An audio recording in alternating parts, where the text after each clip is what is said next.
bilingual web magazine, Dig Tokyo.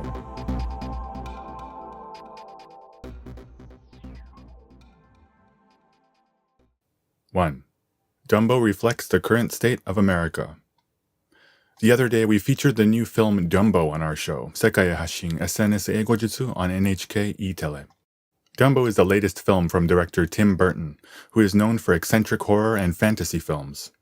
Set in the first half of the 20th century, it is the tale of a traveling circus and an elephant that is born with oversized ears. This is a live-action remake of the feature-length animated original, released by Disney in 1941. This new film opened in theaters in Japan on March 29, 2019. At first glance, Dumbo is a standard Disney tale, with all of the standard Disney story beats and elements. Take the young siblings at the center of the story. They see Dumbo's ears not as a deformity, but as assets that make him unique. For kids, this film espouses the importance of accepting those that are different rather than othering them. As for the adults, such as Holt, the elephant caretaker played by Colin Farrell, and the circus leader played by Danny Devito, many are depicted, unsurprisingly, as having forgotten what it's like to enjoy life. The central siblings grow into their own individuality as they interact with Dumbo, while the adults slowly remember what it felt like to be a kid. Examine the film more closely, however, and its various elements can be seen as a microcosm of America today. For example, Holt is introduced as a wounded soldier coming home from World War I, and struggles to reconnect with his kids and find his place back in society. I was reminded of the uphill battle U.S. veterans continue to face, and the place of war in the American psyche. And the Medici Brothers circus as a whole is depicted as a motley crew of immigrants from around the world, each diligently applying themselves to their performance and taking pride in their place in society. In other words, it is the story of immigrant America. Then there's the larger-than-life showman Vanderveer, played by the fantastic, Burton regular, Michael Keaton. Who wouldn't be reminded of U.S. President Donald Trump, not the least by Vanderveer's cartoonish hairstyle? The flamboyant entrepreneur, driven by ambition and greed, ultimately tries to break up the family that is the Medici Brothers circus.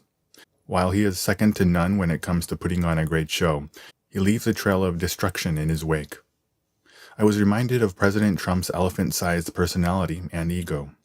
If only his caliber and capacity for tolerance could be commensurate with those other traits, the future of America would seem much brighter. The same can be said of Vanderveer. 2. Tim Burton's profile.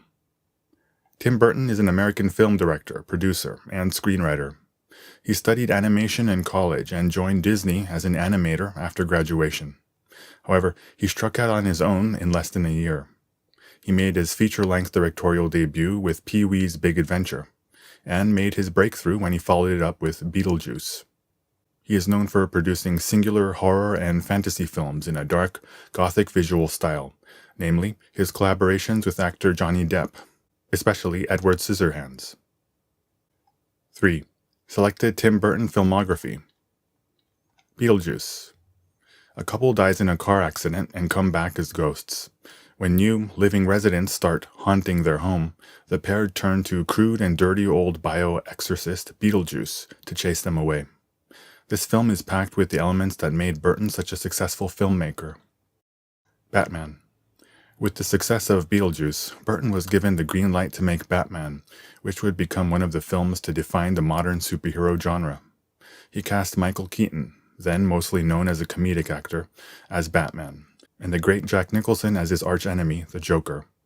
The film was a massive commercial success, and won the Academy Award for Best Art Direction. Edward Scissorhands. An animated human with scissors for hands struggles to fit into human society. Along the way, he falls in love with the daughter of a family that accepts him into their home. Burton chose Johnny Depp, who at the time was a teen idol, for the film, and a successful partnership ensued. Big Fish.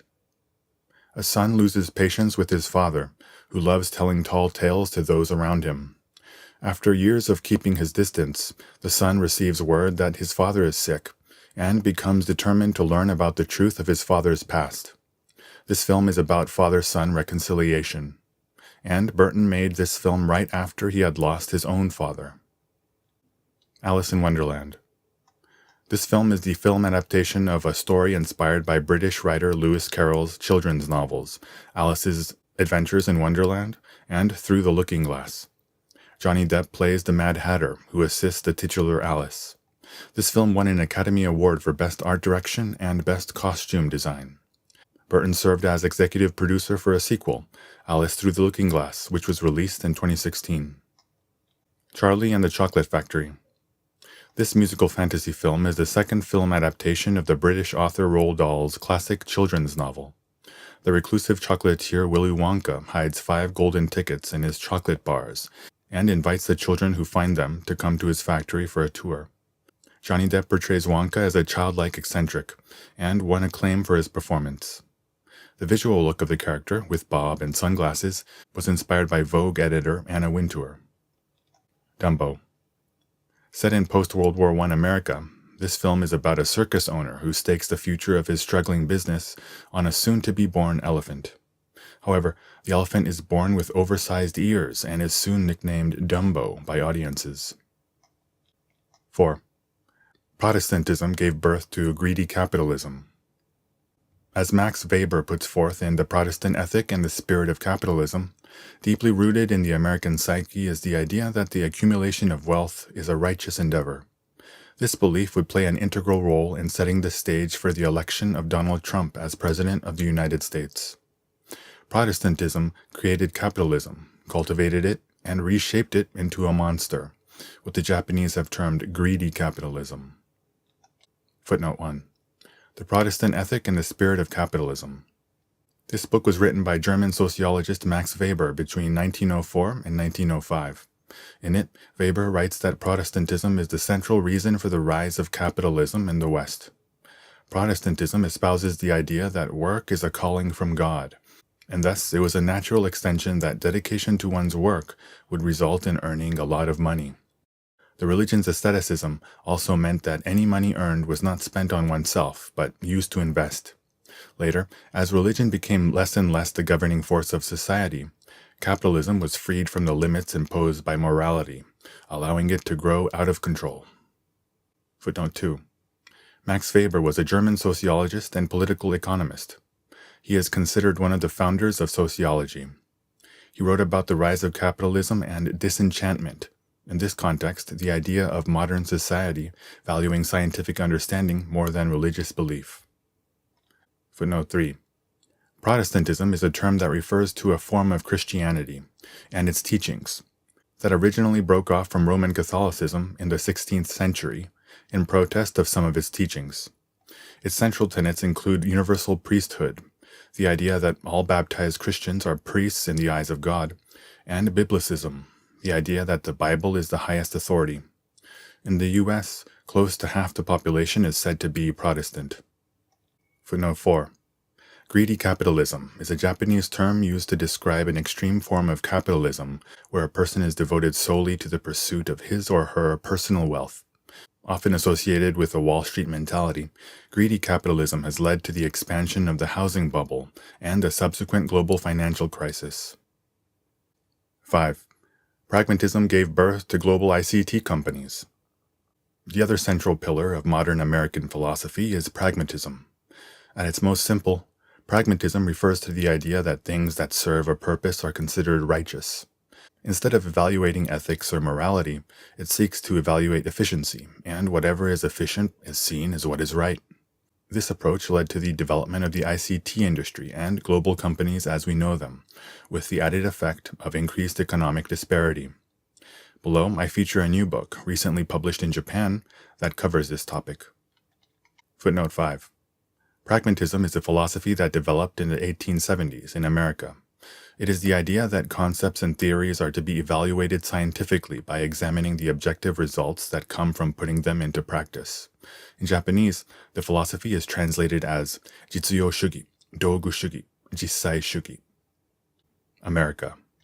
Sociologists Hashizume Daisaburo and Masaji Osawa discuss what America is and what it is about. The book is split into 3 parts: America's origins, what America means, and what America means for Japan. 6. Fables and allegorical meaning. Modern society is increasingly defined by money markets, the hustle, and our smartphones. Meanwhile, Disney has been releasing film after film based on classic fables. In an age of disenchantment regarding religion and God, these fables and their allegorical meanings are quickly becoming the only ethical guidelines that we have to turn to. These are the thoughts that cross my mind as I watch the commercial below, which commemorates Tokyo Disneyland's 35th anniversary. It's worth a watch, even if you don't live in Japan. Disneyland will never be completed. It will continue to grow as long as there is imagination left in the world. Walt Disney.